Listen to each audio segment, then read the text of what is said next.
It's now my pleasure to introduce Ronald Bush, who is a current Christopher Place Employment Academy Class 64 member. As you may know, Christopher Place is a Catholic Charities intensive, I would say, Ronald, 18-month residential program that provides education and training and support for vulnerable and formerly homeless men. Ronald is really generous enough to share his journey experience with us this morning. And Ronald, his journey is so humbling to me and inspires me to do what we do. So ladies and gentlemen, Ronald Bush.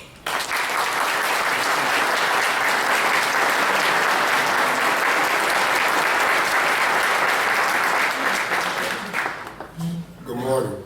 Good morning. Thanks again, Bill.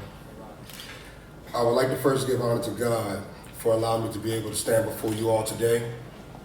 I would also like to thank all of you in attendance, especially all of you who contribute to the well-being of our daily bread in Christopher's Place.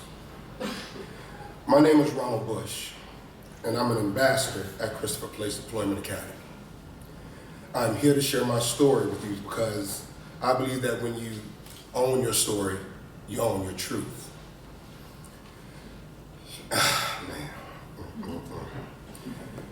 My journey before becoming a resident here at Christopher's Place started some 10 years ago. 10 years ago, 1 month from today, to be exact, my wife and I lost our second child, our daughter, Blake Imani Bush, in her 34th week of pregnancy. She had felt something was wrong and went to the hospital, but encouraged me to go to work. A few hours later, I received a call that I needed to report to the hospital right away. She was at Mercy, right around the corner. I was working in Montgomery County. By the time I arrived at the hospital, Blake was already gone. Our grief was deep. My wife and I started the foundation, Blake's Promise, which helps women and families endure loss and hardship. In 2006, I had spinal surgery on my lower back as a result of a car accident I was involved in 1992. I was in recovery 3 to 4 months without income, and this led to financial issues. We could barely make ends meet.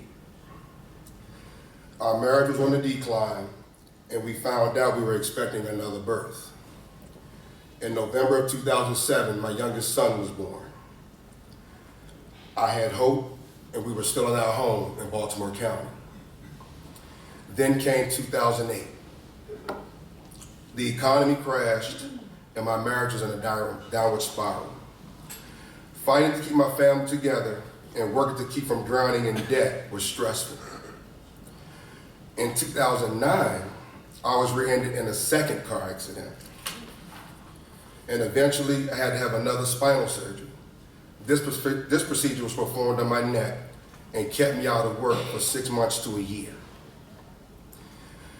I had to live on 66 2/3 of my income. I was very depressed and my health began to deteriorate, but I returned to work. My wife and I had separated, and I worked the entire year of 2010 and developed reoccurring issues from the previous spinal injury.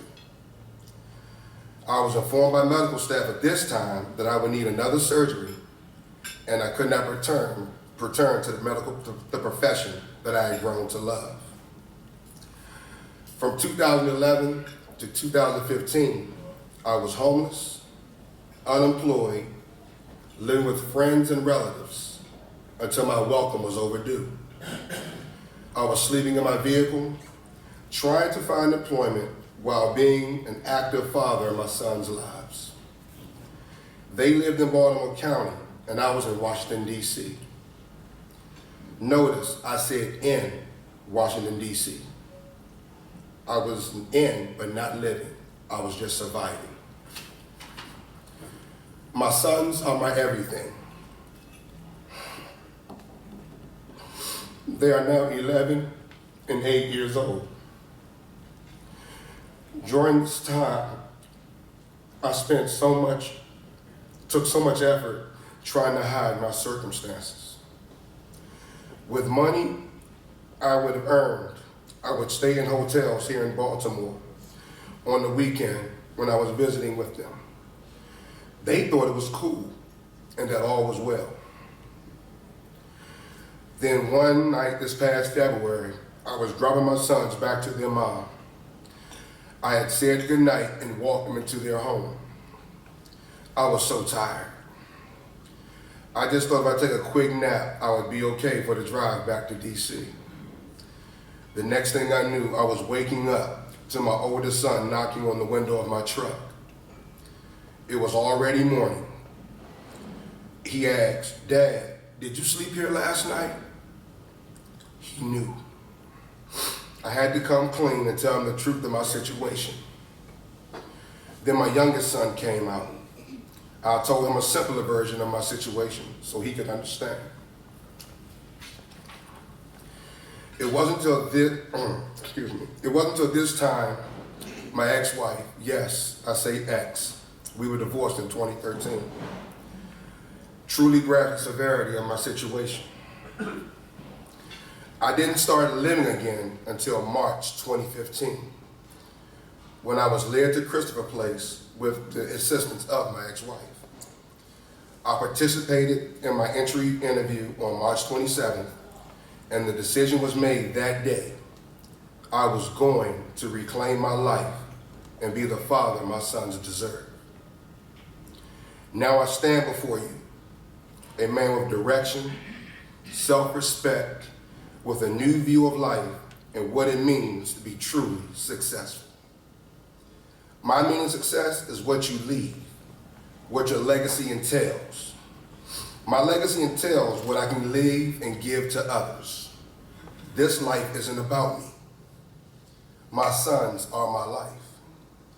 I'm employed as a member of the Johns Hopkins security team, and I am currently in the progress of getting my secret security clearance to become an independent contractor with the Office of Personnel Management to conduct background investigations for the federal government. I owe all of this to the efforts of Christopher Place, program and staff, and to my God for allowing me to put my pride aside and allowing my ex-wife to help me. I especially would like to recognize Ms. Penny Lewis, Mr. Darrell Green, Mr. Lester Warfield, and Mr. Andre Ruthell. Thank you. Thank you for listening to me. Thank you for supporting Catholic Charities. And thank you for making my life transformation possible and giving me and my family a new hope for our future. Thanks again.